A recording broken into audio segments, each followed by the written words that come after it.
Before everything else, let us start from the beginning. Let me share with you a brief history of our beloved Makati. Before and after the war, Manila's financial center included Binondo, Escolta, and Rizal Avenue. The Ayalas saw an opportunity not only to declog the old business hubs and create jobs, but also to create a modern, ideal industrial center that will put a premium on time, accessibility, and convenience in the workplace. Ayala Corporation embarked on a 25-year development plan which enforced standard for all lot and building purchases. The first high-rise building began to appear in Ayala in the 1960s, beginning with the Makati Stock Exchange, designed by Leandro V. Locsin. By the late 60s, Makati had risen to become the financial capital of the country. Fast forward to February 1995, when Makati finally became a city. Today, the Makati Central Business District continues to be the country's premier financial and business center, managed by the Makati Commercial Estates Association and the Ayala Property Management Corporation.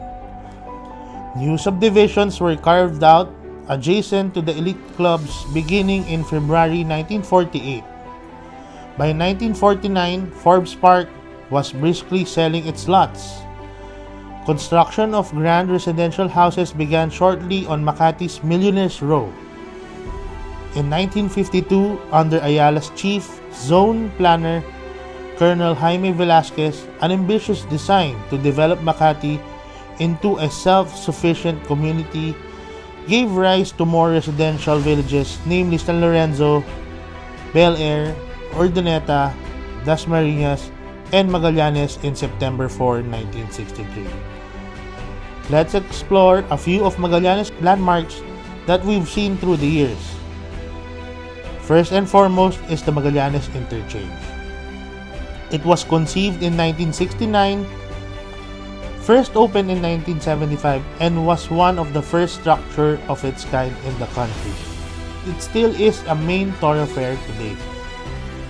Next, let's take a step back in time and reminisce about old Magallanes Windmill, the home of the Manila Club from 1984 onward. Previously known as the La Mancha Inn, the unmistakable windmill was transformed into a premier venue for the elite of Manila to congregate and celebrate. Manila was also home to a landmark movie theater, the Magallanes Theater. This was designed by Carlos Arguelles with a modernist and brutalist structure reminiscent of the CCP and other building of its time.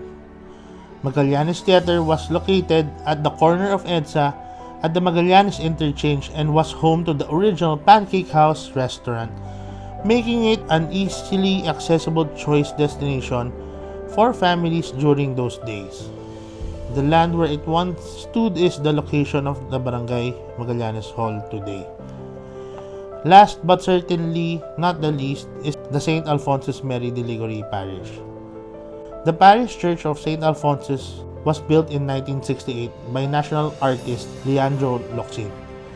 35 years later, it was one of the busiest church in Metro Manila. In September 2004, a fire ravaged the church. In came the architects from Dominic, Galicia, breathed new life into the ashes, transforming the church into the soaring structure that is today. Thank you for joining us as we took a stroll down memory lane at the history of Magallanes. Stay tuned for our next episode when we take you on a tour of the staff and services at the barangay. For now, this is Barangay Captain Jomer Alzona signing off. Did you like this video? Don't forget to like, share, and subscribe and hit the notification bell. Stay tuned on our next video.